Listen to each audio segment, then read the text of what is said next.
ഇറാന്റെ പ്രത്യാക്രമണം പിരിമുറുകുന്നതിനിടയിൽ ഇസ്രായേലിന് നേരെ ഇറാനിയൻ ഹാക്കർമാരുടെ സൈബർ ആക്രമണവും. ഹൻദല എന്ന പേരിലുള്ള ഇറാനിയൻ സൈബർ ഗ്രൂപ്പിന്റെ നേതൃത്വത്തിൽ സൈബർ ആക്രമണം ഉണ്ടായതായി ജെറുസലേം പോസ്റ്റ് അടക്കമുള്ള മാധ്യമങ്ങൾ റിപ്പോർട്ട് ചെയ്തു.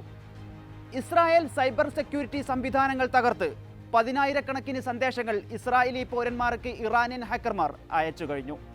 ഇസ്രായേൽ സർക്കാരിനെ എതിർക്കാനും ഇറാനെ പിന്തുണക്കാനുമാണ് സന്ദേശങ്ങളിലുള്ളത്. സയനിസ്റ്റ് ഭീകരരായ നേതാക്കൾ ഖേദിക്കുമെന്ന മുന്നറിയിപ്പും സന്ദേശത്തിലുണ്ട്. ഹാക്കിംഗ് നടത്തിയ വിവരം ഹൻദല ടെലഗ്രാം ഗ്രൂപ്പ് വഴി പുറത്തുവിടുകയും ചെയ്തു. ഇസ്രായേലിന്റെ ദേശീയ സുരക്ഷാ സംവിധാനത്തിന് വെല്ലുവിളി ഉയർത്തുന്നതാണ് സൈബർ ആക്രമണം എന്നാണ് വിലയിരുത്തപ്പെടുന്നത്. നിങ്ങളുടെ നേതാക്കളുടെ കുറ്റകൃത്യങ്ങൾക്കും വിഡ്ഢിത്തങ്ങൾക്കും ജനങ്ങൾ വലിയ വില കൊടുക്കേണ്ടി വരും. നിങ്ങളുടെ നേതാക്കൾ അവരുടെ തെറ്റായ നിലപാടിൽ പശ്ചാത്തപിക്കും. വേഗം നഗരങ്ങൾ ഒഴിപ്പിക്കുക. ഒരു പക്ഷേ നാശനഷ്ടങ്ങൾ കുറക്കാൻ അത് സഹായിക്കും. രക്ഷപ്പെടാനുള്ള അവസരം 10 സെക്കൻഡിൽ താഴെയാണ്. ഏതു നിമിഷവും നിങ്ങളുടെ നഗരം തിരഞ്ഞെടുക്കപ്പെടാം.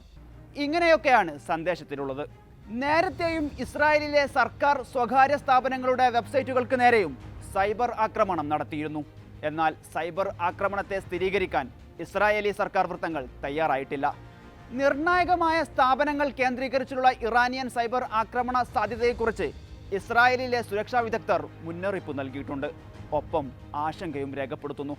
അതേസമയം ഇറാൻ ആക്രമണത്തെ അപലപിച്ച UK, ജർമ്മനി, ഫ്രാൻസ് രാജ്യങ്ങളുടെ അംബാസിഡർമാരെ വിളിച്ചു വരുത്തി ഇറാൻ വിദേശകാര്യ മന്ത്രാലയം എതിർപ്പറിയിച്ചു.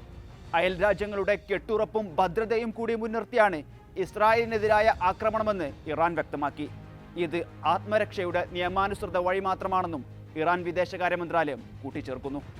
പശ്ചിമേഷ്യയിൽ യുദ്ധഭീതി നിലനിൽക്കെയാണ് ഇസ്രായേലിനെ ലക്ഷ്യമാക്കി ഡ്രോണുകളും മിസൈലുകളും ഇറാൻ തൊടുത്തത്. ഞായറാഴ്ച പുലർച്ചെയോടെയായിരുന്നു ആക്രമണം.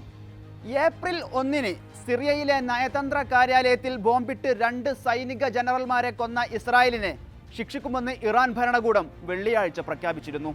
48 മണിക്കൂറിനുള്ളിൽ ഇറാൻ തിരിച്ചടിക്കുമെന്ന റിപ്പോർട്ടുകൾ പശ്ചിമേഷ്യ യുദ്ധഭീതിയിലാഴ്ത്തിയിരിക്കെയാണ് ആക്രമണം ഉണ്ടാകുന്നത്. ഇസ്രായേലി പാർലമെന്റിനു സമീപം മിസൈലുകൾ വരുന്നതും അതിനെ സൈന്യം നിർവീര്യമാക്കുന്നതിൻ്റെയെല്ലാം വീഡിയോകൾ പുറത്തു വന്നിട്ടുണ്ട്. എന്നാൽ ഇറാന്റെ ആക്രമണത്തിൽ ചെറിയ നാശനഷ്ടങ്ങൾ മാത്രമാണ് ഉണ്ടായതെന്നാണ് ഇസ്രായേൽ അവകാശപ്പെടുന്നത്.